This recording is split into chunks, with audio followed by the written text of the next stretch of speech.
Greetings, beautiful people. My name is Jan Blake, and this is your Friday Dilemma.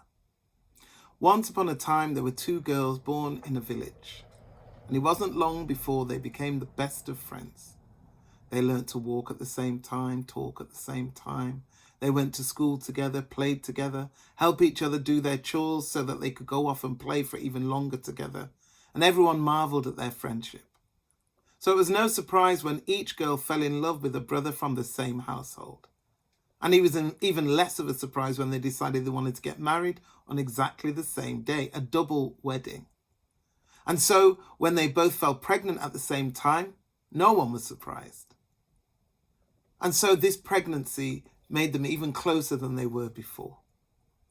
They both became obsessed with a particular fruit because, as you know, there are times in a woman's pregnancy when she has to have that food and no other. I can't remember the name of the fruit, but I do know that they were obsessed. They would go off together on foraging journeys, collecting the fruit, and they would sit and they would eat. And when their faces and hands were all sticky, they would laugh about how they were just like the children that they would soon give birth to, and how they would be doing the job for the children that they were doing for each other now, which is helping each other wipe the sticky stuff off their mouths and off their hands. Their bellies grew bigger and bigger, and their obsession for the fruit grew deeper and deeper. Their mothers and their grandmothers told them that they shouldn't stray too far from the village because when their time came, everybody wanted them to be safe and easy to get to should they go into labour. But the girls, they were so confident in each other and in their friendship and that they could look after each other if anything happened. And they would call loud enough if they needed anyone, should the time come. One day when they were both so heavy with child, it was difficult to walk because their ankles were swollen and their hands were swollen and their bellies were so heavy because the babies had dropped. But they wanted that fruit. So off they went, walking deeper and deeper and deeper into the forest until they came to the heart of the forest, and then they saw the tree.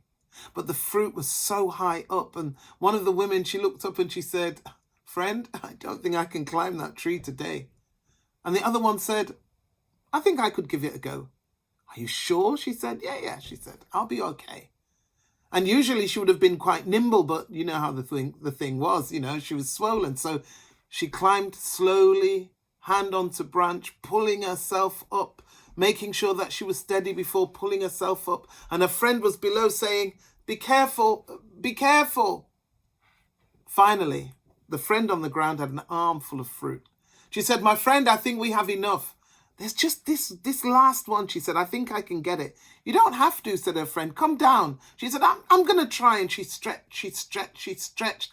And as she plucked that fruit from the branch, I don't know if it was the movement or if the branch was already weak, but she began to fall because there was a terrible crack as that branch snapped. And the friend who was below couldn't move quickly enough, and the one up top landed heavily on the one at the bottom.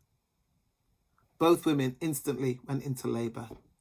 They were too far away from the village. They called, they screamed, and then they clung to each other's hands as they pushed and pushed and pushed, each bringing forth their child after much hard work. But only one baby cried. Only one baby's lungs filled with air. Only one baby announced her arrival into the world. The one who had fallen, her child was born hale and healthy. But the one who had been fallen on top of, her child did not cry. Her child did not announce its arrival in the world. That child was quite still. And then the villagers arrived. They'd heard them screaming. They came, their mothers and grandmothers admonishing them for not listening. And then the one whose child was still, her family went to her and they tried everything. She looked on helplessly as her mother and her grandmother tried everything to revive the child. I'm sorry to say, it was to no avail. And that's when her eyes narrowed and she turned to her friend. And she said, "This is your fault. I told you not to go for that fruit, but you had to have it." And her friend, who was cooing and singing to her child, she didn't have time for this. She had just given birth to the most beautiful thing she had ever seen in her life. But her friend said, "Are you listening?" My child is dead because of you. And if you had a heart, you would give me that child to pay for the life of mine. And her friend, she shrank back. She'd never seen that look in her friend's eyes before. She said, I'm sorry for what happened, but it was an accident. It was a terrible, terrible accident. Surely you wouldn't ask me to sacrifice that which I've already fallen so deeply in love with. Please don't ask it of me. She said, so what? I'm supposed to just accept my child's death just like that? And you go away happy? It's not fair. She should give me the child. She killed mine. She should give me the child. And the villagers didn't know what to do. How could they respond to this? These women who had been so close growing up, and now the grief was driving one of them mad. But she insisted that they give judgment on what had happened. And I don't know what to do, so I'm asking you.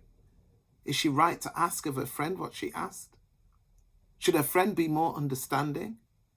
Is there another way to resolve this issue? I leave this one to you.